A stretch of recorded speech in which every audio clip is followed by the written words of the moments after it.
Hey there, I'm Brian Tarpy, and I'm with Exposeco, and I'm with my partner and co-host this evening, Paul Tarpy, and we're delighted to bring our third episode to you tonight. Paul, how are you doing tonight? Doing well. How you doing?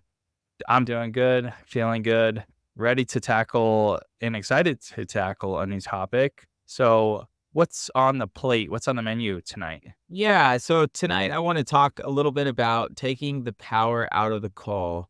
Further explain a little bit more of what that actually means, because most of you guys are going power and what's a call. So I'll unpack it all and we'll get to the bottom of understanding what all this means and why it matters to you as a consumer. And even if you're not a consumer, maybe sometimes there's contractors that are going to be listening, who knows. So a call obviously is an appointment that's been scheduled for a company to come out and do a proposal on a new heating and air conditioning system, or it could be like a service call where they're coming to fix something or a tune up. So we just call a call is an appointment. And what I'll be referencing tonight is going to be basically more along the lines of proposals where they're looking to purchase a new system, because that's mainly what I've done over the past 6, 7, 8 years. Taking power out of the call, what does that mean exactly? You, the consumer, have power as a decision maker. If there was not a decision maker present in the home that could make the decision on doing the installation, then there's no power in that call. So the power has been taken away from that call. So you can take the power out of a call by having a pre-built out strategy prior to having a contractor show up to your house. This is something that Exposeco will lay out for you prior to you guys getting your proposals and getting people to come in. And we'll give you all the ammunition in order to have a good strategy on making sure that nobody's going to pressure you into a decision that you don't want to make. Last time we talked about how there's really strong salespeople out there that are training on a day-to-day basis on how to walk away with signature from an appointment just like you. They only make money on signatures, so they're really good at it. And what I want to discuss with you guys is I want to talk a little bit about how you can make yourself powerless, and in turn it makes it so the contractor feels like there's no way to be able to close your deal on the spot, close the job, get a signature, that there's always going to be something that they're going to need. Usually, you don't hear people say, "We're going to give you the opportunity to be powerless." You're saying it like it's a good thing, but usually Yeah. you think of it as a bad thing. But in our case, this is an awesome thing, and why you would even hire Expose Code to even help you to be powerless so that you can rely on somebody to be the power for you. Exactly. So it's a great statement there that you're saying is why would you want to be powerless, right? If we can take the power away from you and make it, and you have a crutch, say you have somebody else that you have to answer to, an excuse, even though you don't have to answer to us, but we're there to consult you and help to make sure you're making a good decision. So we're like the big brother for you. And you can fall back and say, thank you for your offering. I really love what you have to say without offending anybody or saying no. You can just say, I need to talk to my consultant on making sure that this is the right system for me. This is why I hired them. And it takes the power away from you making the decision. And so the contractor at that point doesn't have the power to really just push you into something that you're not ready to be involved in. Yeah, so sometimes I do this. I'm a married man, and I'll do this with people in my own life where somebody asks me if I want to go do something with them, and I'm not either not ready to make the decision or I'm looking for an excuse to get out of it. And so I'll take the power out of the decision by deferring. I need to speak with my wife on this. I'm not allowed to make that decision by myself. And I think that's just like a normal human behavior in general. There's nothing shady about it, and it's useful. One of the things that you're making me think about this and why this is so good.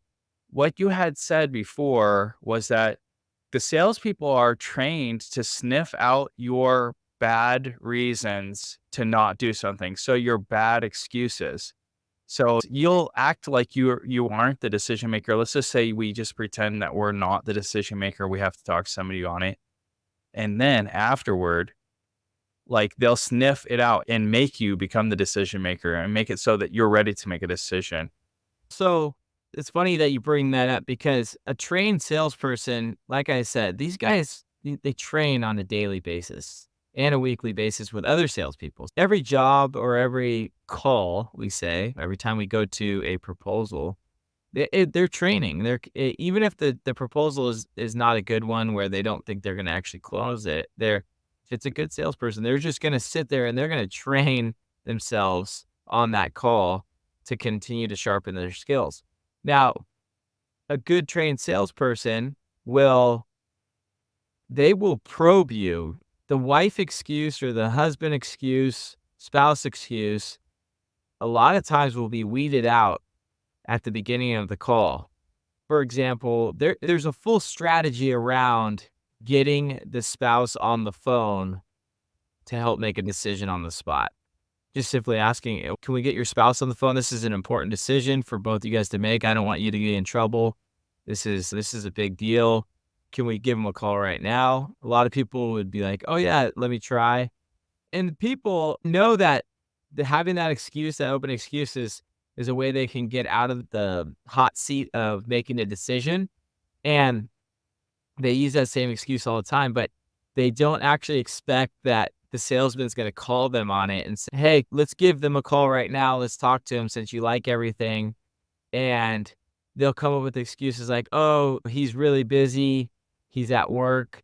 He won't be able to answer. He's in meetings all day. Those are excuses, right? And the salespeople fight through that anyways. It's crazy. They'll get you to call them, and more often than not, your spouse will answer, and then now you're really cornered because your spouse is talking on the phone with the sales guy, and you look like an idiot because you said, "Oh, there's no way they're gonna be answered." The sales guys don't believe anything you're saying, and their job is to weed through your objections.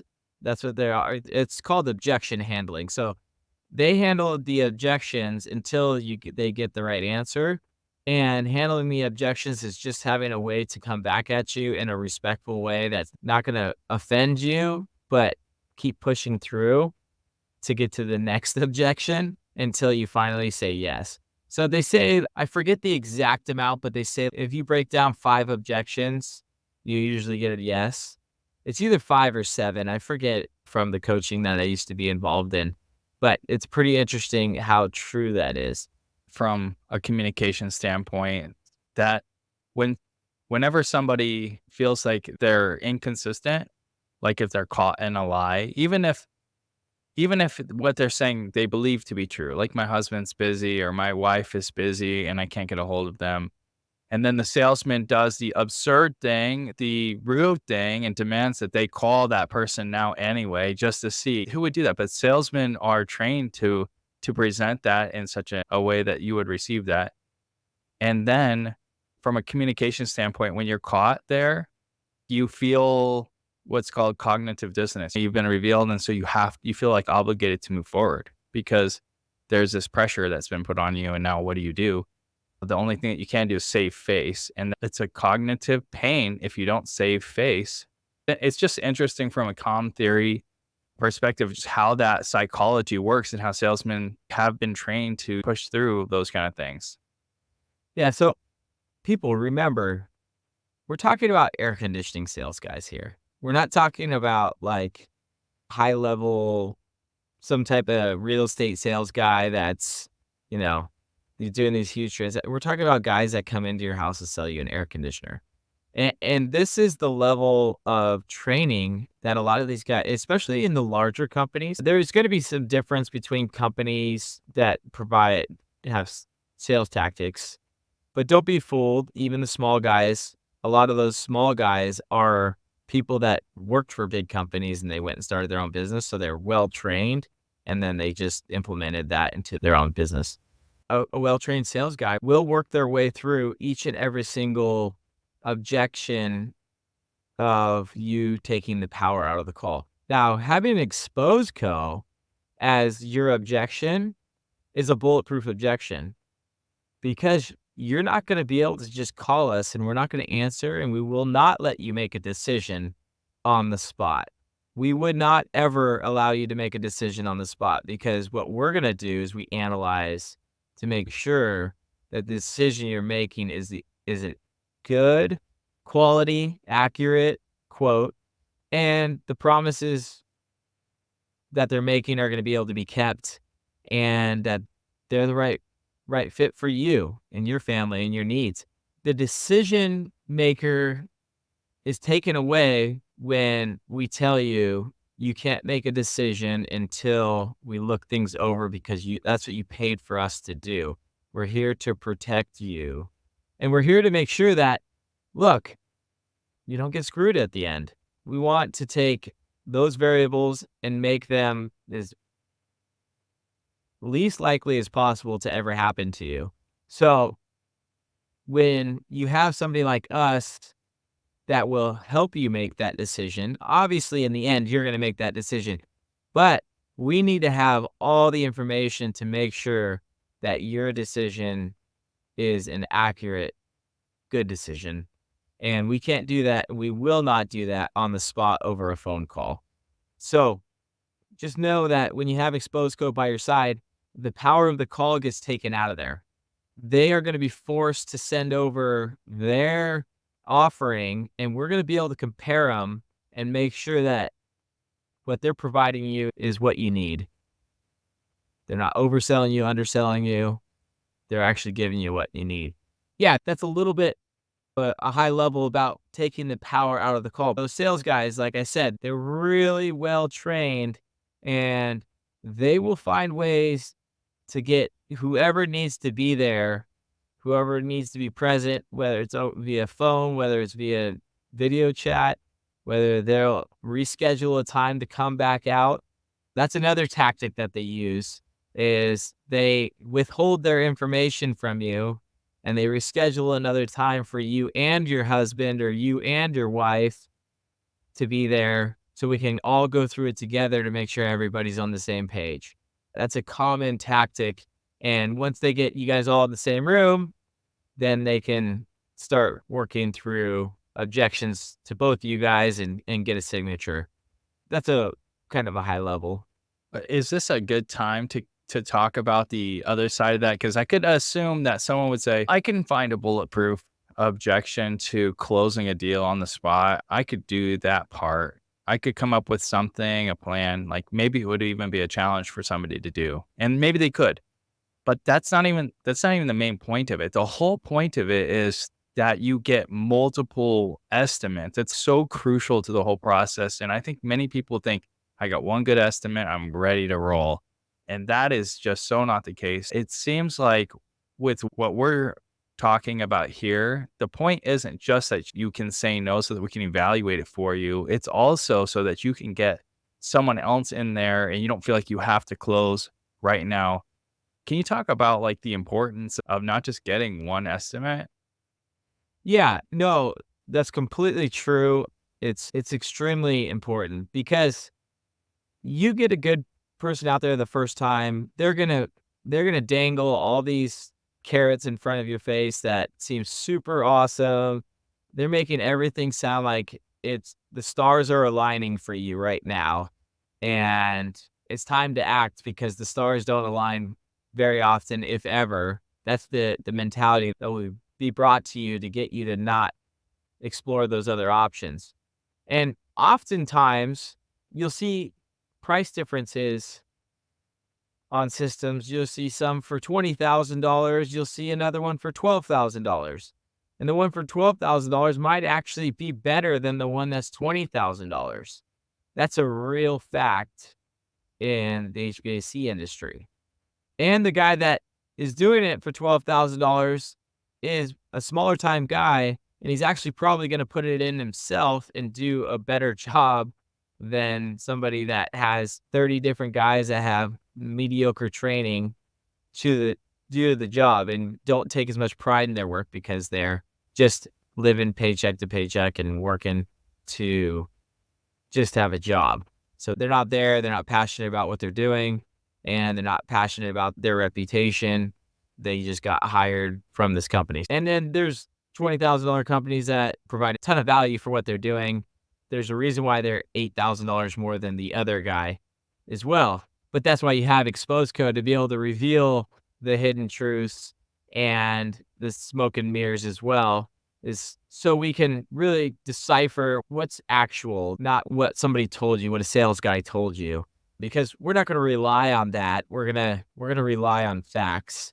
And so it's really important because there's a whole different spectrum of pricing out there. There's a whole different spectrum of quality of work.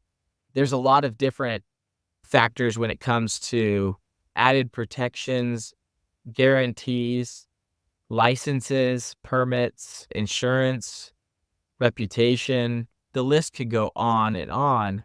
And you really need to see what the market has to offer. Every market's a little bit different.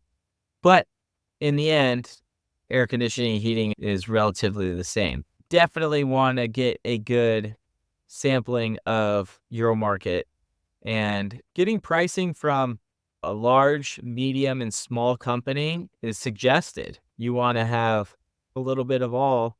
Usually the larger companies are going to be a lot more expensive than the smaller companies, but sometimes they also provide you with a little bit more support.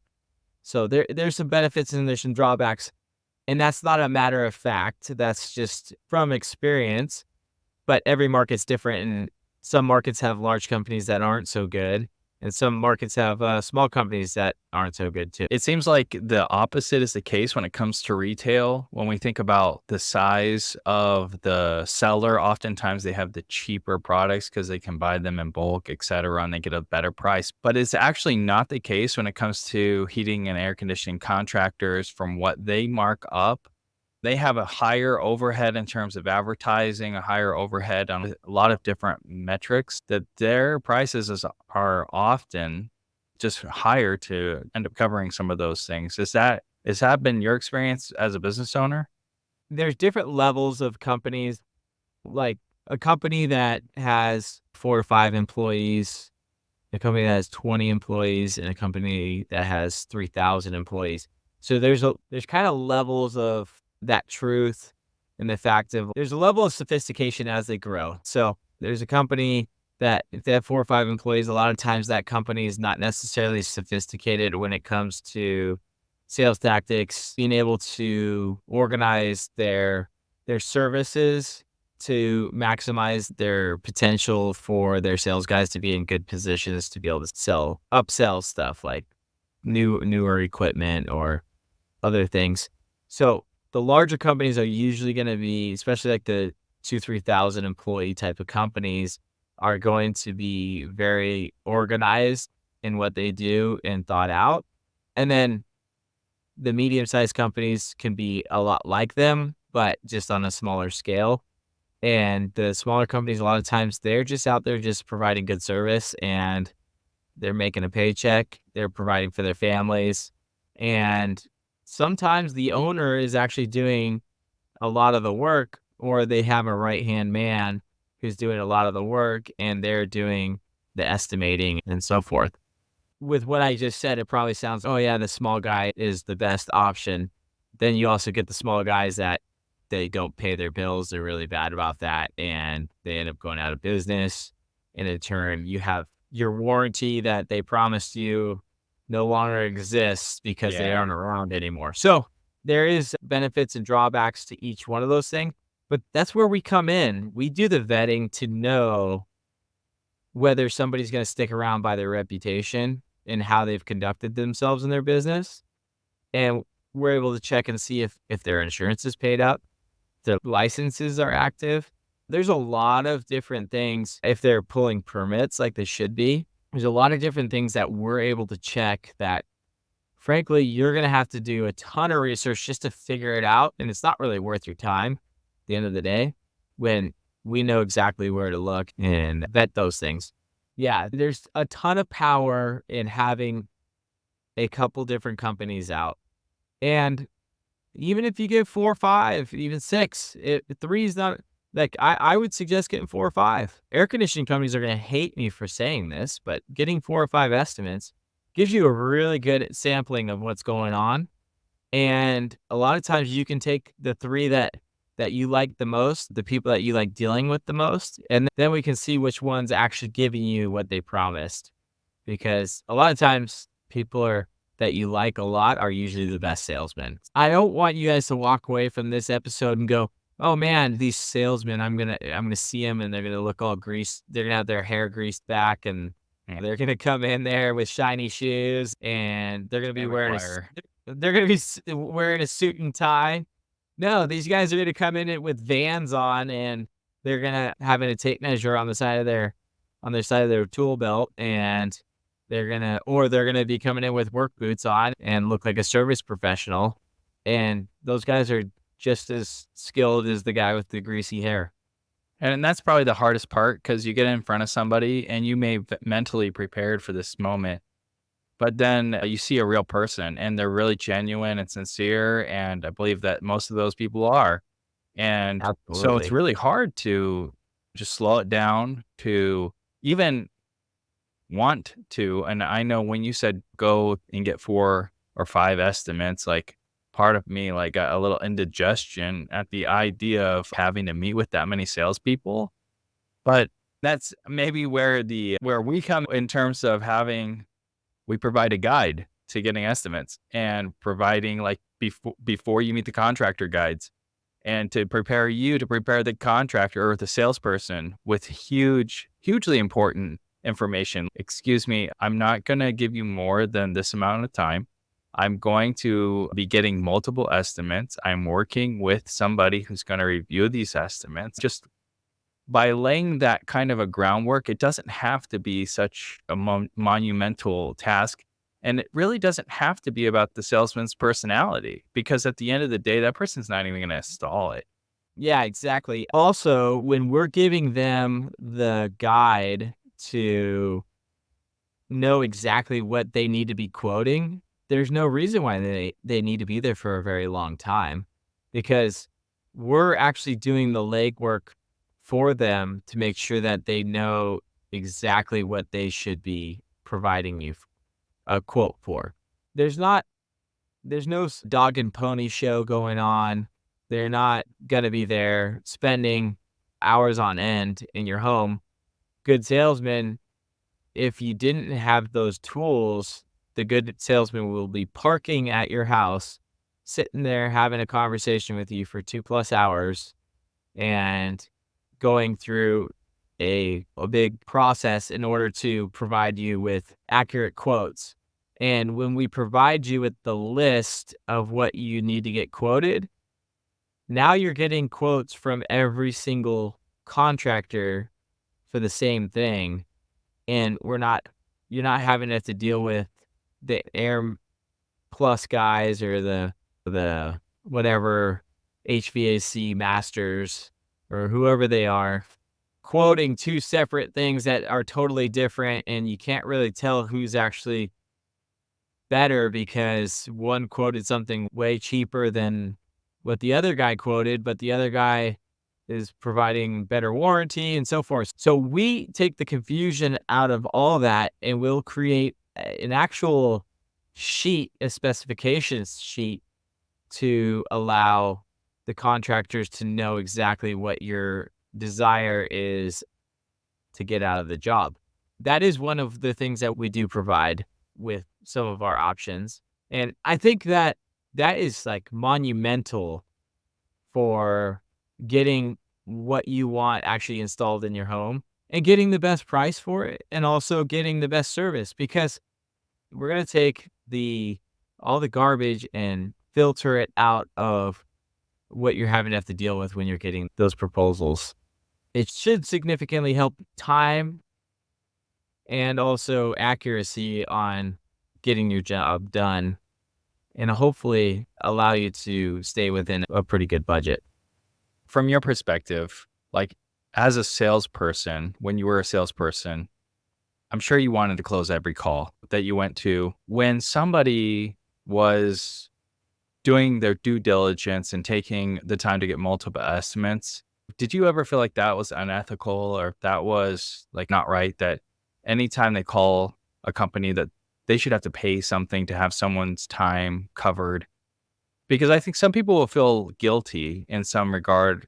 Again, talking about calm theory, like the principle of reciprocity, this person comes to their house, they spend time going over things with them, and then they're essentially not giving them anything back. So people feel a sense of guilt or like obligation to give something back. How do we help appease our customers, our clients' conscience on that? Yes, I never felt like when somebody was getting multiple estimates, I was never like, "Oh, man, these people are, like, a waste of my time," or that it's totally disrespectful what they're doing. It's really an industry standard. Yeah, I think as a salesperson, of course, you don't want them to get other that's something that every salesman doesn't necessarily want to hear, but it's good practice. It's called being responsible. It's called having wisdom. It's called shopping around. It's smart to shop around. If you say yes to the first guy, you're usually overpaying. And even if you're okay with overpaying a little bit, at least overpay on somebody that you really want to do work with. And a lot of times the first guy is not that guy. Or maybe he is that guy, but at least you can go back to him. And you don't necessarily need to shop around for money either. It shouldn't always be about money because there is people out there that are extremely cheap that just aren't going to do a very good job. And that's another reason why, we'd go through that and help identify that. But no, I wouldn't say that is something that I'd be offended by or super bummed about. But it does go a long way when a customer says, "Hey, I know your time's really important, and I know that I appreciate the time that you're spending out here. I don't wanna waste too much of your time at all. This is" and in getting down to business and giving them the facts, "Here's a sheet that I've hired a consulting company to help me to make this decision because this is a really big decision, and I know it's gonna be expensive, and I wanna make sure it's right. I've hired this company to help me do that." So they've given me a specification sheet. I'd like to share that with you. It would help you to understand what scope of work we're looking at and what to provide an accurate quote for. I am getting a couple estimates per their request. We will consider everything. So just make sure that you are very detailed on what you put together. And do you have any questions for me? Just be very respectful, and people that are respectful and that they are appreciative, that they appreciate my time is goes way above than anything else. It's the people that go like have an attitude and say, "Oh, I'm gonna be 30 minutes late," don't respect like the appointment time, don't respect or they want to reschedule on a dime, like really Mhm. quickly. Yeah. Just those type of things are those things will really make a salesman or a contractor upset because now you're not valuing their time. And a lot of these guys, they're doing this for their career. It's important to know that they're sacrificing their time a lot of times to try to provide a service for you. And if you're not respecting that, it's pretty disheartening. It can be frustrating at times, but just a simple, "Hey, thanks a lot for coming out. I know your time is important and it's valuable. Thanks for spending the time with me today." Stuff like that. We can get into other consumer etiquette. That's for another day. We can spend a whole episode on consumer etiquette. I can go through a lot of war stories of getting bit by dogs and Oh man, I Just can't wait to hear those. Oh just man. crazy things. We'll save that for another day. But yeah, no, it's important to be able to take the power out of the call though, because it takes the pressure off the whole situation. Yeah. Going back to the power of the call.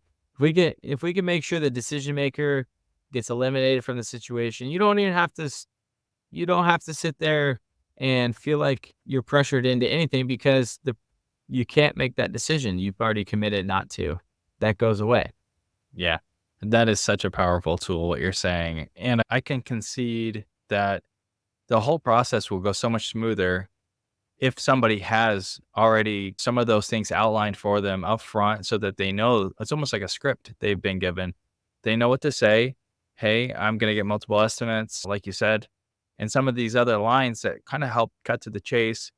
The salesman will be served well because they'll also be more competitive with the price that they give. They'll probably give up front their best offer, their best service because they know that's going to be compared to other offers. So it's not like they're going to swing for the fence in terms of just, I don't know, the treasure, collecting all the gold in one place. They'll know that this is going to be competitive. So we're going to have to do our best. Yeah, Uh, absolutely. They're not going to try to hit a home run on your job when they know there's 3 or 4 other companies going to come out and give a price. So, if a salesman thinks he's going to close you on the spot and you haven't had anyone out there, he's a lot of times trying to hit a home run. And what we mean by home run is that the charge on the job is going to be higher. And let me tell you guys, there is not standardized pricing in most applications when these guys come out. So when you're thinking like, hey, Mr. Salesman that came to my house, he had a price book in front of him and that was the price. That's what we had to pay. And that's how he came up with the price. A lot of times that price changes based on what feelings that if you're gonna shop him or not. And if you're gonna shop him with other contractors, he's gonna he's gonna bring his price to be as competitive as possible because he doesn't want to lose the job. Because he doesn't win unless he gets the job. But he also gets more of a commission if he gets the job at a higher price. Now, contractors may argue that, but in my experience, and I've seen a lot of different companies out there, and I know a lot of different companies, been through a lot of coaching and everything like that. They all do the same thing. I have yet to see one that says, hey, this is the price and that's it. And it's non negotiable. Everything's negotiable. These salesmen have flexibility in what they're doing. And if they see an avenue to be able to get somebody to buy without having a second opinion, you best believe that the project's probably going to cost you more. I believe it. Yeah. You see sometimes in car sales, people will say hassle-free pricing. And that's actually should be viewed as a negative, I think, because they've actually just priced it exactly what they want to get out of it. And they've taken the legs out from under you to say that you can't ask for anything lower by saying It's it's the fun. lowest, best price. Even that you can negotiate though, it's funny. A lot of times they say hassle-free pricing, and then you start walking off the lot, and then all of a sudden that hassle-free pricing becomes a little bit cheaper. Becomes a little bit of a hassle. Oh, yeah, I know. You're talking to somebody that negotiates, like, I've negotiated for a living for a long time, and it's funny how tunes change as you start walking off the lot. Yeah. People, because like we talked about in the past, is once you leave that lot, there is a high likelihood that you're never coming back. Awesome. Taking the power out of the call. Paul, thank you so much for shedding those insights tonight and just really transforming the way that I think about it. I think the way our listeners will think about it. Looking forward to more conversations like this in the future. So thanks for tuning in tonight and to just wish everyone well and hope you have a good night or good day, good night, good week. All right. Thanks.